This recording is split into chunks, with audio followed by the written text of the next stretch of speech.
Salam, cześć. Welcome the new episode of our podcast, European Solidarity Network podcast. I'm Roksana, and today I will talk with Daniel how to be volunteer in non-European country. So Daniel, let's introduce yourself a little bit. Hello, my name is Daniel and I'm from Italy. I'm 24 years old and I have done my long-term European Solidarity Corps project in Turkey, so non-European country. And today with Roksana we will talk about how choose a non-European country, what are the reasons, and how to apply for such project. So we wish to you a pleasant hearing about this podcast, and thank you for hearing us. Yes. You know a little bit my story before with previous episode when I was talking about my experience in Ganja.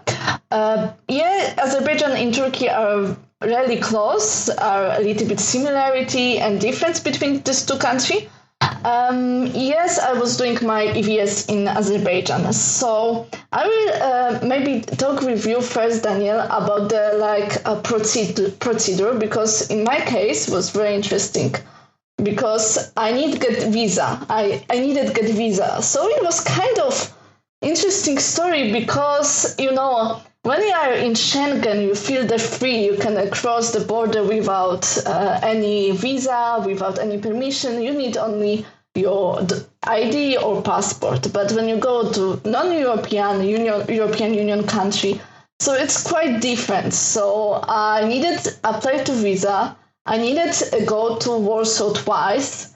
And I was a little bit nervous about this procedure. How was about you? How about your feelings? Well, for me it was really easy because you know that Italian people can go to Turkey up to 3 months without needing visa, and I had this opportunity to go to Turkey without needing visa for the first month.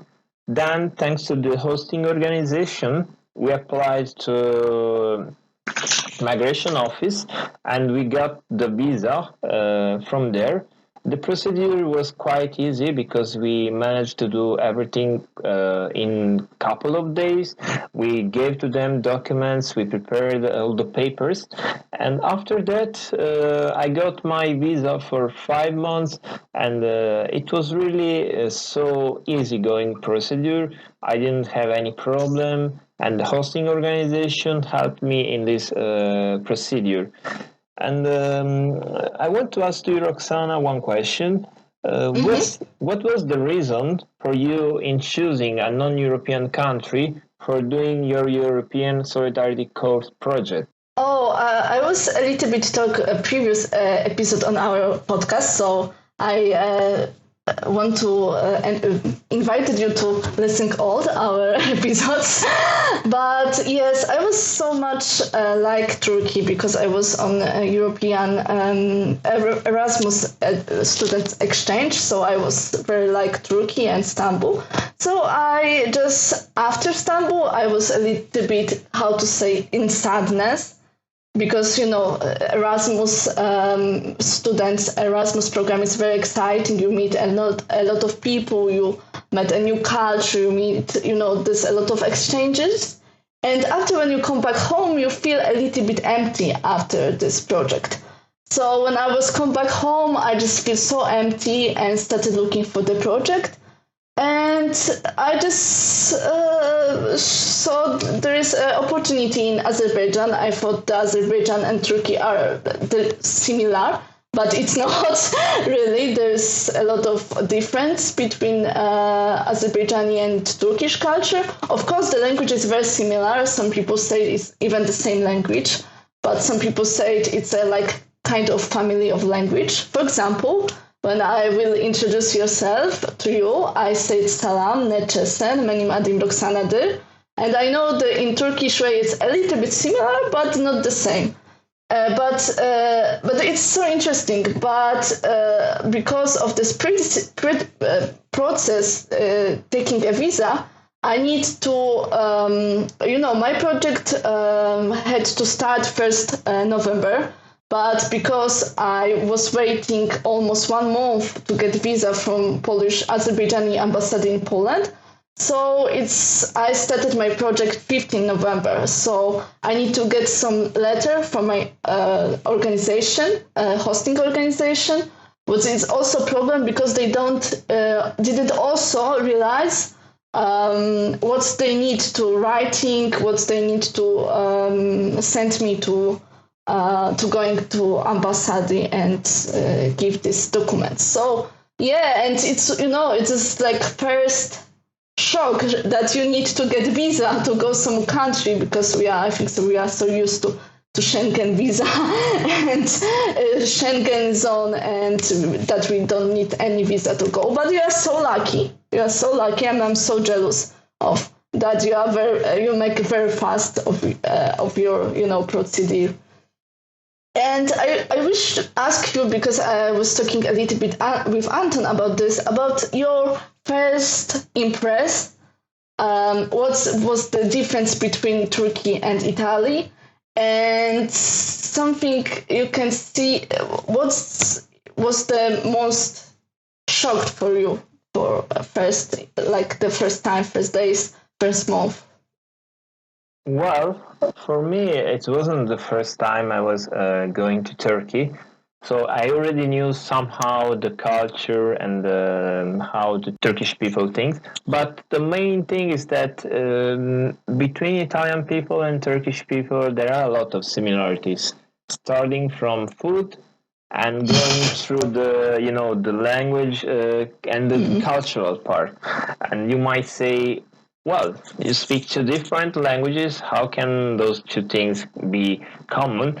Well, there are some words and some way of talking in Turkish which resemble to Italian, because we Italian people talks always by using hands, and somehow you can find this part also in Turkey, because Turkish people, when they want to tell you something, they use the body language and they try to explain to you the things that they want to tell you. There are also other similarities. I said about food because Italian people really cares about food, and since we are Mediterranean people, and also Turkey is on the Mediterranean side, we are like sharing the same, let's say, cultural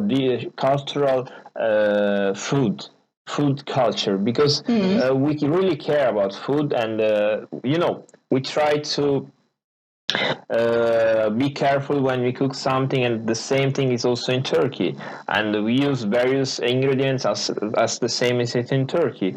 So I found a lot of similarities, and I felt like I was in somehow in a small Italy in Turkey, because there are so many similarities that if you come to this country, you can feel. And it was really a great experience for me, because my studies were related to Turkish language, so I had the opportunity also to practice the language, and to have this opportunity also to travel, because with the European Solidarity Corps project, you don't just do your project, you can also have 3 days, and during those days you can travel around the country and do whatever you want. So I want also to ask, I wonder one thing about your project, Roksana. So how did you manage the language barriers? Let's say I think so this was the most regret things in my EVS, because I started, of course, I'm still learning Azerbaijani language. But when I just come to Azerbaijan, I knew a little bit Turkish. But in Turkey, say, for example, nasılsın, but in Azerbaijan, ne dersin? Benim adım Roksana, in Turkish language, benim adım Roksana'dır. So I know a little bit, like some basic words, but I just regret, because when I start learn more language, I can more understand this culture. And for me, my EVS, the most important things what I took from my EVS was the culture, was the people who are around me. Not exactly the project, because I have a lot of the problem with the project, how it's look. Also was the difference between us, I mean the Polish people, and Azerbaijani, how to think about work and what volunteers should be do in organizations. So it was like a little bit, clashes about this, because we have different thinking about how work ethic, let's say like this. And so, yeah, it was and I love so much this language. And I'm sorry that I don't know, I didn't know before, to go to EVS, but I think so if you want to get more language or get more culture, EVS, or now European Solidarity Course Project International, it's help you a lot of this. And yeah, it was my big sadness, let's say. But yeah, the people like in Turkey and Azerbaijani people are very open, especially for foreigners. So they help you every time. They are smiling to you. You said about the culture of food. I remember when I just crossed the border between Georgia and Azerbaijan. I was going by bus, and there was some Azerbaijani, of course, and Turkish. And I remember when we waiting on the border, and we sitting on the table, and one Turkish lady, she was a journalist. I understand she is a journalist, but my language was awful. And everybody shared their food, and they just gave me the food. They gave me a lot of good words, and I was so stressful because first time I was going to Azerbaijan. I was I was so much, and very open heart people. But I think so this, and I really want to ask you, because it's interesting for me, how people in your project, around your project, or your locals people see Europe. Because it's interesting for me topic, and what they knew about European Union, or maybe that younger people wanted to go to some program. Could you share with me something information, and maybe after I talk a little bit about Ganja?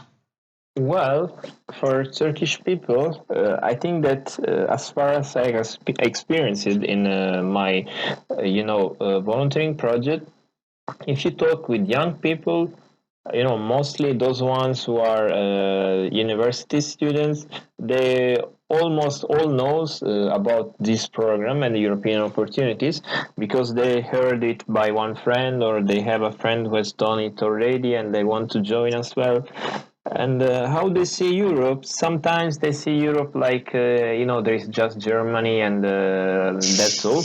But on the other side, they see Europe like the place where they can have a big opportunity, a big chance for their own life, because they think that going to Europe would make their career better, would give them more experience, would bring them more, a bigger cultural luggage for them. So it's somehow they see Europe in a good way. And I think that that's my impression, because I had this impression here in Turkey. I don't know about Azerbaijan, but maybe you want to share with us how the Azeri people sees Europe, and what's their perception. Do they think that Europe is like just Germany, or it's just a stereotypes? I was a little bit shocked, because Poland is quite now popular among Azerbaijani youngster, and we have in Poland some complex about West.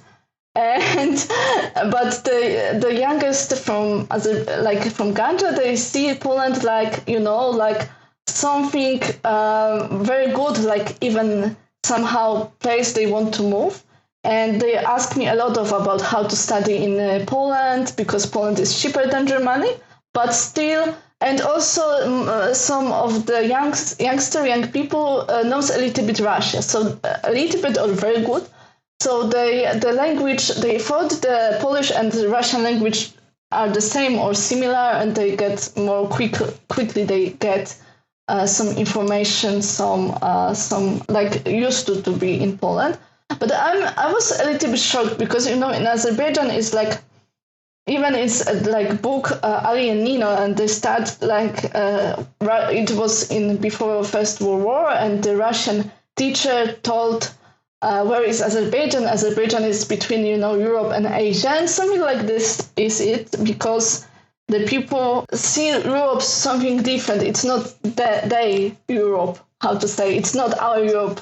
It's like like paradise sometimes, and of course, we have proud about our nation, about our country, but Europe is a great opportunity. But I just noticed that, especially for youngster, the European programs, it's the one of the last chance to go abroad with not a lot of money. It's the chance to visit some countries and stay after the project there. So it's interesting for me. And it was a little bit shocked because, when I thought about program, I just thought to go somewhere and come back to my country. and in the small cities, when I was going there from presentation about EVS and Erasmus program, they didn't know anything about the program. So it's also divided, that youngster who knows and who very interested in this going to the European program, or the youngster from smaller villages or towns who didn't have any idea and they have a problem to get this opportunity. Okay, thank you, Roksana, for telling us all those information. So slowly we will go to the ending of this podcast. Yes. I want just to ask to you the last question. So what's the best memory of your ESC project in a non-European country? And would you advise this kind of project to other youngsters as you? Yes, first of all, I met a lot of volunteers we in Georgia, Armenia, because we have our training together, like from Armenia, from Georgia volunteers, international volunteers. So it was very interesting experience, and I love remind our meetings in Kabuleti and Nili Tbilisi, when I have chance to talk with these youngsters, volunteers like me. And second, if you want to go to the South Caucasus, you need to prepare to the culture difference, and even not culture difference in culture thing, because it's always, but about the work and work ethic. And sometimes you need to be very stubborn,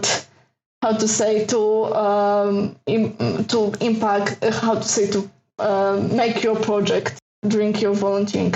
So I so much recommend it, but you need to be prepared for a lot of shocks, culture shocks. And how about you? Do you recommend it, going to Turkey? Well, if they want to see a different culture, if they want to, taste something different from the normal part of Europe, I think they can join into a project in Turkey, because Turkish people are really easygoing. As Azeri people, they love foreign people. They love to share with them their culture, their food, whatever. And even though they don't speak English, or the majority of people are not able to say even hi, how are you, they try their best to communicate with foreign people, and they really love to share with foreign people what's their local culture. They are really easygoing people, and I would advise to youngsters to take part to a ESC project in Turkey, because it's a great opportunity, and it's something that it happens just once in your life. You can maybe you can find during your ESC project in Turkey, you can find what you will be doing after it, or you will be delighted from the country and you decide to stay longer in this country. It's up to you. I mean, for me, it was really a great opportunity, and I really liked the project, and I'm really happy to have taken part to this project. Okay, but can I add something? Because I wish you safe, because according what's happened on Armenian-Azerbaijan border, I wish you all guys who hearing this be safe and be peace in your heart, in your country. And I just wish you, all, Daniel, also this be safe and peace. Thank you so much, Roksana. I wish to you the same, and we both thanks you for having listening to us, and we hope you liked our podcast and you got the information that you are looking for. Thank you, and we wish to you a nice day. Görüşerik. See you.